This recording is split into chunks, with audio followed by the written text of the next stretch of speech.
এই মেয়েটির নাম হলো সঞ্জনা। সে ভারতের একজন অনেক বড় নায়িকা। সে নতুন নায়িকা হওয়া সত্ত্বেও অল্প সময়ে অনেক খ্যাতি লাভ করেছে। সঞ্জনা ওর বয়ফ্রেন্ড আদিত্যকে নিয়ে একটি বলিউড আর্টিতে আসে। কিছুক্ষণ পর সঞ্জনা ওয়াশরুমে ওর মেকআপ ঠিক করতে যায়। হঠাৎ করেই সঞ্জনা খেয়াল করে ওয়াশরুমের বেসিন থেকে একটি একটি করে তেলাপোকা বের হচ্ছে। আস্তে আস্তে তেলাপোকার সংখ্যা বৃদ্ধি পেতে থাকে।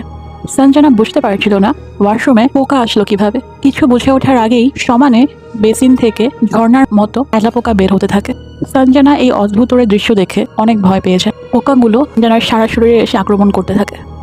এদের হাত থেকে বাঁচার জন্য সঞ্জনা এক এক করে ওর মাথার চুল, ওর গায়ের জামা সব খুলে ফেলে। এরপরে ভয়ে চিৎকার করতে করতে সঞ্জনা ওয়াশরুম থেকে দৌড়ে বাইরে বেরিয়ে আসে। এত বিখ্যাত একজন নায়িকাকে এই অবস্থায় দেখে সব মিডিয়া সঞ্জনার ছবি তুলতে থাকে।